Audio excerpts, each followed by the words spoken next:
Hey guys, I'm gonna give you what I personally believe to be the biggest tip to help you win more of your solo queue games. And it all revolves around this one single point.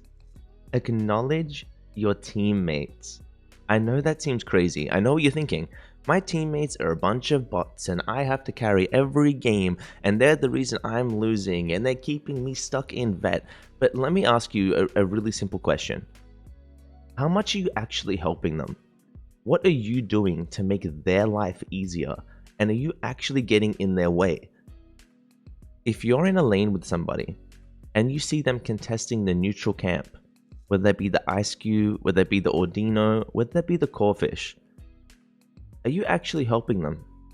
If you're in a lane with somebody and they're playing a little aggressively, are you actually helping them? Are you standing there with them, damage trading? Are you helping them contest the farm that they're contesting? If they're looking to score, are you helping them get in, helping them get out?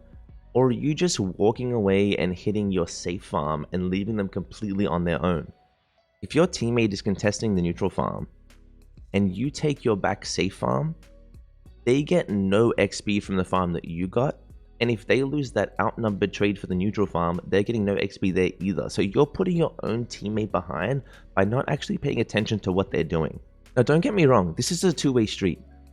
Don't put your teammate in a position where they're forced to help you if you're overextending. Don't push too far up in lane and get your teammate in a position where they're going to die and get nothing out of that. But please acknowledge your teammate, be there with them, help them. They are your partner here. They are someone that you need to be looking out for.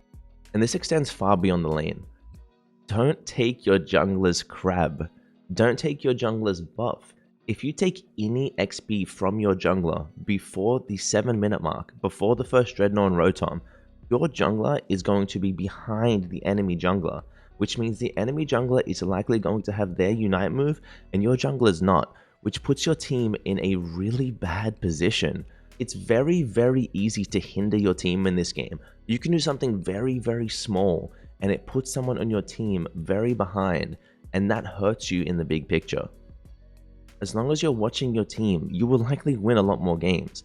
If you see that Dreadnought and Rotom are spawning and two of your teammates are not rotating down from the top lane, and maybe the jungler's going up there too, maybe it's time to not contest Dreadnought.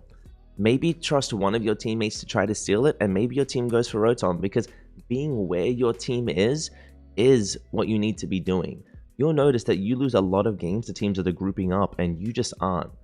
At the same time, if 4 of your teammates are in the bottom lane and no one is watching the top goal and there are no objectives up, then be that person.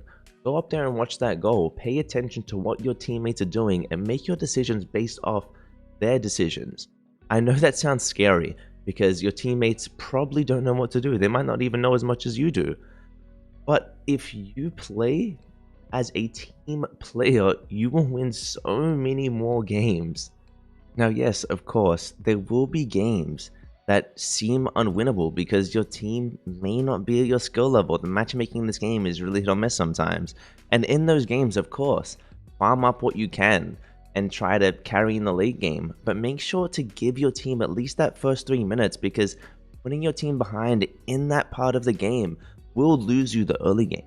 You're not going to be a top lane Greninja and just magically get level 9 and carry your team through the first Dreadnought fight. You need to put some faith in your jungler. You need to trust your team a little bit and do what you can to help them. You need to be helping your laning partner. You can't let them fall behind.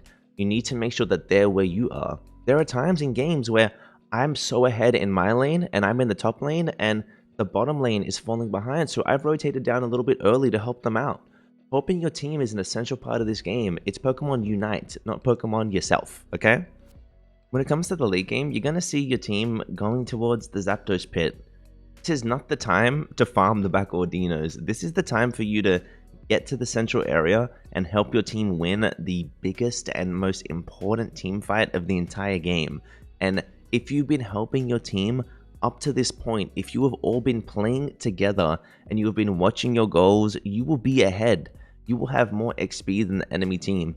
So this fight will be winnable for you if you all group together and put some trust in your teammates. I know it's scary. I know that solo queue is an interesting place to say the least. But you need to trust your team and you need to be there for them if you want them to be there for you. And that goes in real life. Let's take a real life lesson there. Be there for people and they will be there for you. Obviously, you're not going to win every single game, but I promise you, if you follow the one tip of acknowledge your teammates, you will win so many more games. Before I leave you, a shout out to the members. Thank you so much for supporting the channel. I love you guys so much. I'm gonna give you all the biggest hugs. Don't cancel your membership. I won't hug you. And as always, thank you so much for watching. Don't forget to like, comment, and subscribe, and have a wonderful day.